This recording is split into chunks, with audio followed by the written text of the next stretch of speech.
เกมเงินล้านเกมเงินล้านสโบเบ็ด149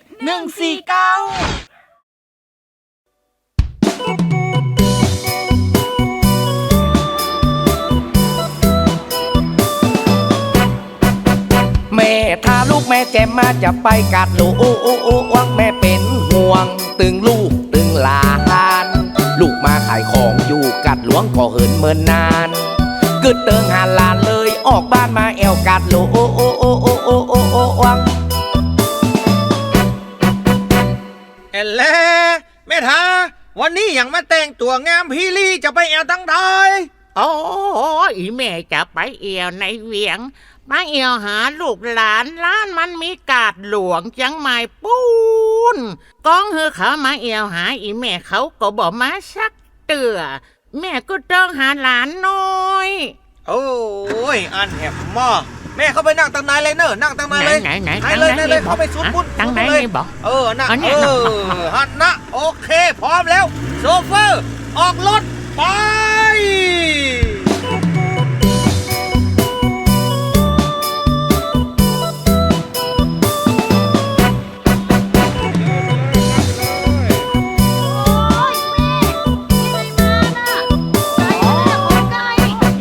แม่ถ้าลูกแม่แจมมาแอวหาล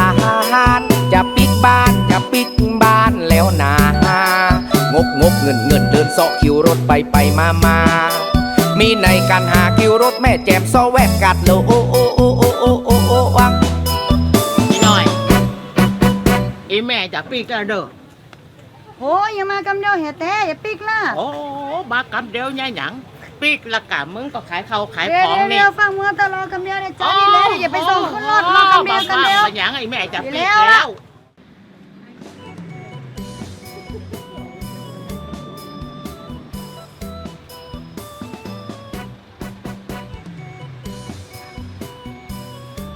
มันมีดังใดนี่คิ้วรถจะปิกบ้านแดดก็ฮ้อนตาอีแม่ก็เป็นมงมังกูเตืออีแม่ก็มาขึ้นรถตัดนี่แล้วรู้บัดเดี๋ยวมันมีที่ไหนเหียนี่เอาแม่ทาขึ้นรถเลยครับแม่ทาขึ้นรถครับเดี๋ยวออกแล้วครับเอาไผมาห้องฮะไอ้น้อยกะอีแม่จะขึ้นรถอีแม่ขอหนังตั้งหน้าได้ก็บลาเพราะหนังตั้งหลังนี่อีแม่เมาหัวแม่ได้สิทธิ์นั้นเดี๋ยวนี้เลยครับไอ้น้อยมึงจะไปขับรถโวยหน่อยอีแม่กลัว แม่มันต้องกลัวครับผมขับมา5 วันแล้วครับ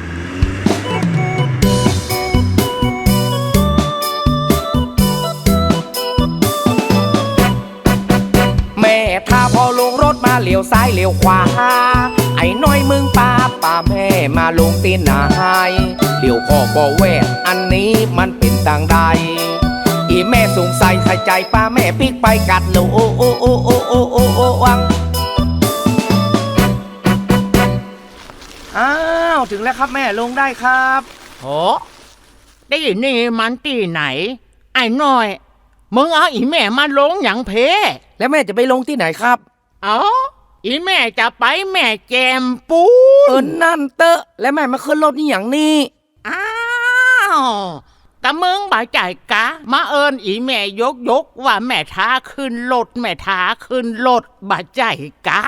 นั่นเตอะอันนี้มันคิวรถบ้านทามาละปูนโหแล้วอีแม่จะเนี่ยอย่างได้ปิกบ้านนี่อันเนี้ยเปิงกันว่าหูมีข้อผมไปแล้วเนอะไอ้น้อยเดี๋ยวนะ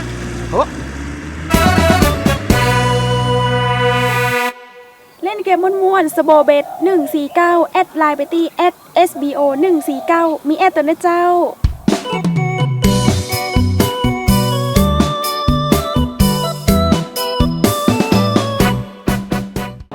จะไปที่ไหนกั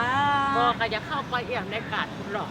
เอาพวกก็เติมหาอีกหน่อยนะมันไปขายดอกไม่ติดกาดดวงคุณหรอกมาคนเดียวกะมาคนเดีย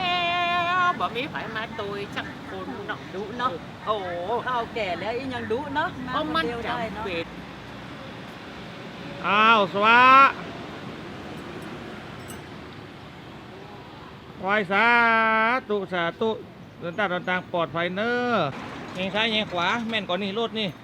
แม่นนะเนาะรถไปเอียงแล้วเนาะนั่นเนาะรถในเวียงเนาะ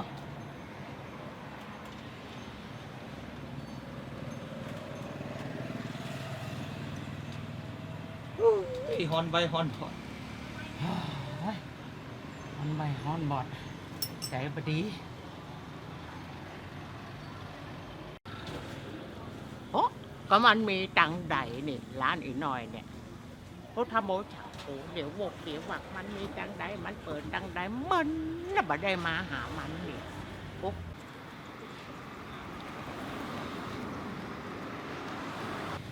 โอ้ยแม่ทำงานอย่างเงี้ย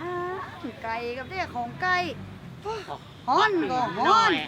ถ้ามึงจะจมเนี่ยอย่างแม่มึงมาไก่ไปใจไก่อันเนี่ยเหรอฮะอันนี้หลานกะมาหาอุ้ยลูกอุ้ยน่าหักน่าจังแต่มันบอกจักอุ้ยน่ะมันนะก็มาแดงหันกันแกอุ้ยน่าหักเจ๊ๆน่ะเวลาเลยโอ้ นั่นน่ะหลานยายหลานยายหลานยายหลานอุ้ยหลานอุ้ย เอ้ยหลานอุ้ยอุ้ยกูเจอหาอันดิอุ้ยดีใจมาหันเวลานั่นน่ะลูกน้อ ก็หอมเก็บจังหน่อยด้วยอ๋ออีแก้วมึงมาพอบ้านคือแม่มึงกำเนิดอีแม่มึงจะไปแกวหาโลกนี่นะมาค่ำมาคืนมันมีไผมาขอมึงเมาใจบ้านให้แม่จำเปิดฟื้นเปิดไฟให้แม่กำเนิดอีแม่จะเข้าไปในเมืองปูน่ะไก่เด้อขอฝากกำเด้อ